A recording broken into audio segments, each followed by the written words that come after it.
The old woman always said that a name is not just a word, it is a house. It carries walls, a roof, a history, and the faces of everyone who ever lived inside it. When people destroy a name, they are not just removing letters from a page, they are burning down a home with everyone still inside it. Kofi Asante learned this truth, not from a book, but from the silence of his father. Kofi was born in a small village in West Africa in 1987. The village was not large, but it had a long memory. The elders there could tell you the name of every family that had lived on that land for the past 200 years. They could tell you who built the well near the market, who planted the mango trees along the main road, and who had once stood before a gathering of hundreds and spoken words that kept peace between arguing communities. That last person was Kofi's grandfather.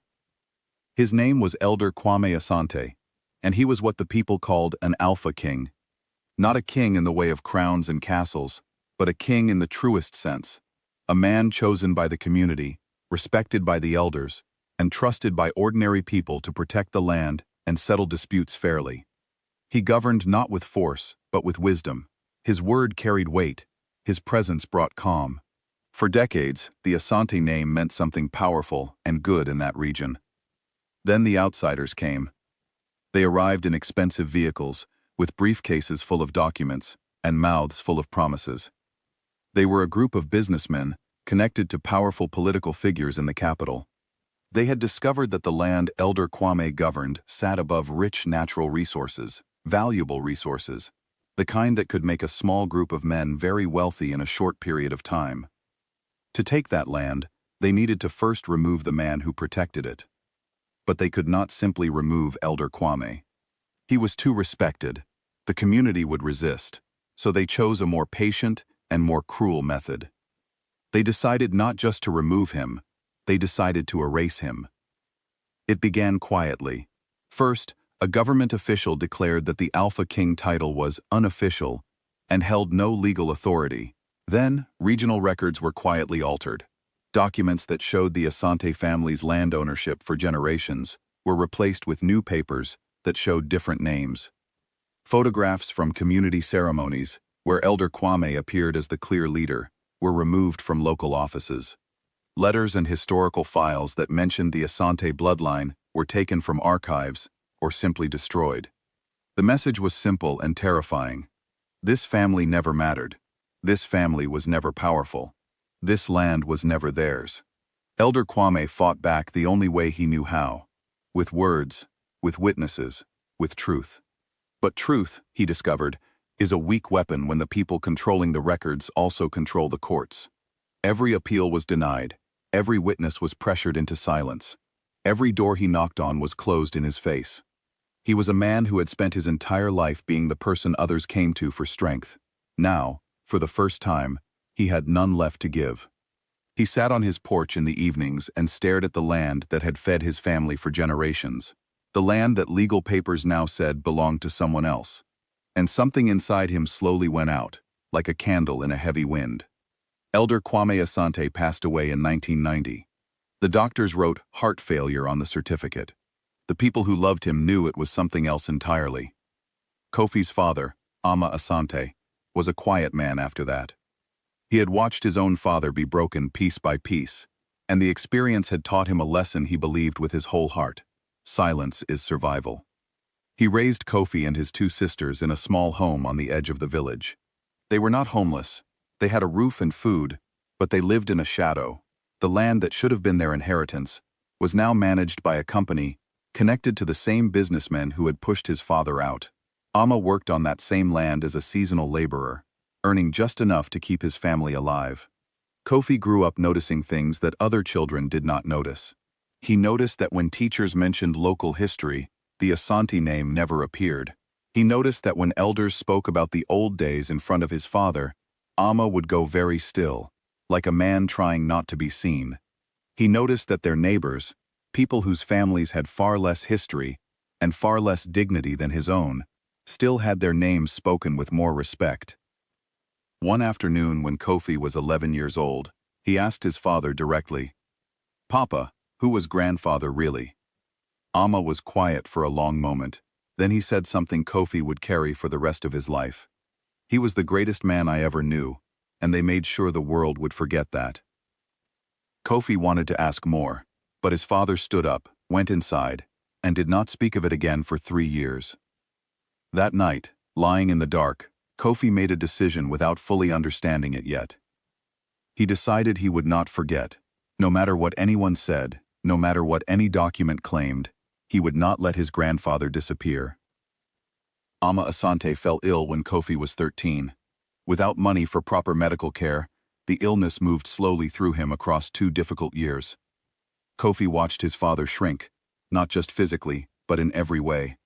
The man who had once told Kofi to stay quiet and survive was now too weak to even walk to the market. Amma died on a Wednesday morning in the dry season. He was 44 years old. Kofi stood at the graveside and did not cry, not because he felt nothing, but because he felt too much. Grief, when it is that large, does not come out as tears. It settles into the bones. It becomes fuel. Kofi was 15. He had 2 younger sisters to think about. He had no inheritance, no connections, and no proof of who his family had been. He had only a name that the world had been carefully taught to ignore. He decided the name would not stay ignored. The years that followed were not easy or romantic. There was nothing cinematic about a teenage boy working odd jobs during the day and spending his evenings asking old people questions they were afraid to answer. There was nothing glamorous about saving small amounts of money to travel to regional libraries, only to find that the files he needed had been misplaced or damaged in storage. But Kofi kept going. He had a natural intelligence that his teachers had noticed early, and even without much formal education beyond secondary school, he taught himself how to read legal documents, how to request official records, and how to identify which specific archives might hold historical materials from his grandfather's era. He also did something that no official document could prevent. He talked to people. He visited the oldest members of the community, people in their 80s and 90s, who remembered Elder Kwame not as a name in a file, but as a living man. He sat with them for hours, listening carefully, writing everything down in a series of notebooks that he kept hidden under a loose floorboard in his room. These people told him things that made his heart ache and his resolve grow stronger at the same time. They told him about ceremonies his grandfather had led. They described agreements Elder Kwame had brokered between families who had been in conflict for generations. They spoke about his voice, his hands, the way he listened before he ever spoke. They were not describing a figure from mythology. They were describing someone they had personally known and loved. Several of them also told him, carefully, about what they had seen happen, how men arrived with papers, how community leaders were pressured into signing documents they barely read, how one by one, the people who tried to speak up found themselves facing unexpected problems, legal issues, lost jobs, children denied places in school. Fear had worked like a lock on their mouths for 3 decades. Kofi listened to all of it. He wrote it all down. He was 23 when Mama Efua finally agreed to speak with him. Mama Efua was the oldest woman in the village. She had been in her late 30s when Elder Kwame was still alive, and she had served as a community scribe, a person who kept informal records of meetings, agreements, and events that the community wanted remembered. She had seen everything.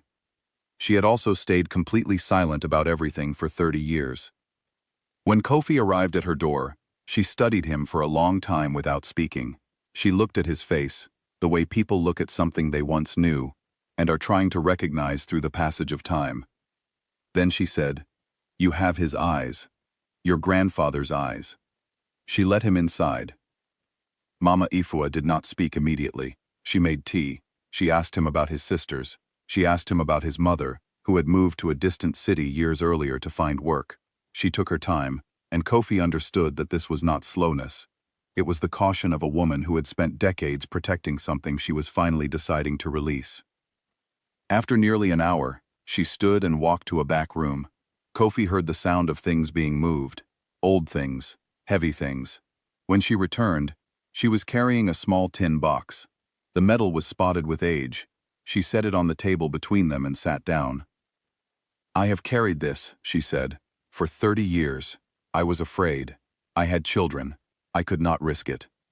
She looked at the box. but I am old now, and you are here, and it is time. Inside the box were things that made Kofi's hands tremble. There were original land deeds, proper, formal documents showing the Asante family's ownership of the land going back over a century, signed by regional government officials of that era and stamped with official seals. There were photographs, real, physical photographs, of Elder Kwame presiding over community ceremonies, surrounded by dozens of people, his authority visible in every frame. And there were letters. Letters from government officials writing to Elder Kwame, addressing him formally by his title, discussing land agreements and community matters with full respect. None of this was supposed to exist. The people who had worked to erase Elder Kwame from history had believed they were thorough. They had not known about Mama Efua. Kofi sat at that table for a long time after she finished speaking. He looked at a photograph of his grandfather, a tall man in traditional clothes, standing straight, looking directly into the camera with calm, certain eyes.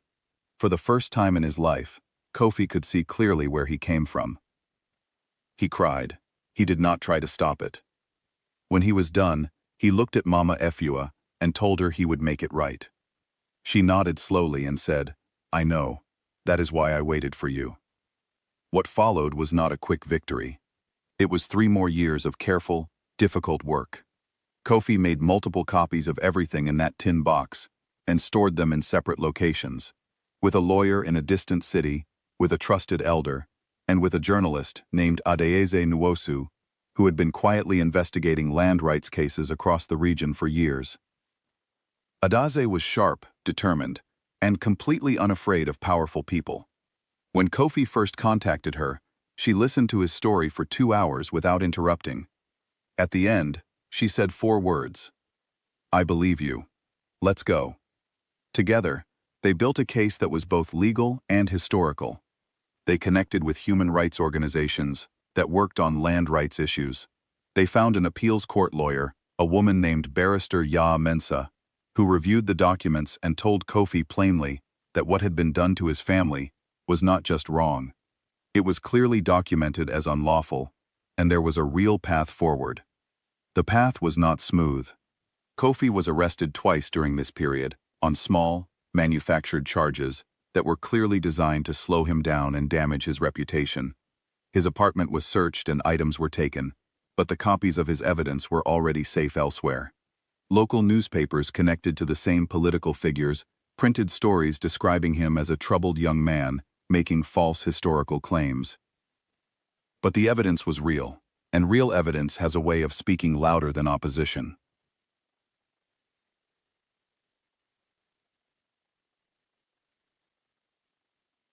Adeyeze's reporting reached national and then international audiences.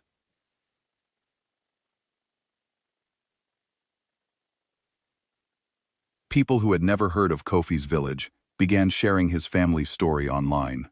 Human rights organizations raised the case in formal settings. Other families who had experienced similar land seizures in the region came forward, giving the case a wider context. And then, the elders spoke. One by one, men and women who had been silent for 30 years began to give formal statements. They had watched what happened to those who had spoken up in earlier years. They had stayed quiet to protect themselves and their children, but they were old now, and Kofi had shown them that the truth had not disappeared. It had only been waiting. Each statement was another brick in a wall that could not be knocked down.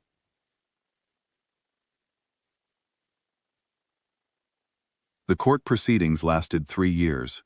Kofi attended every single session. He sat in the courtroom in neat, modest clothes and listened to lawyers argue about documents, dates, and authority. He watched people who had profited from his family's erasure sit on the other side of the room and avoid his eyes.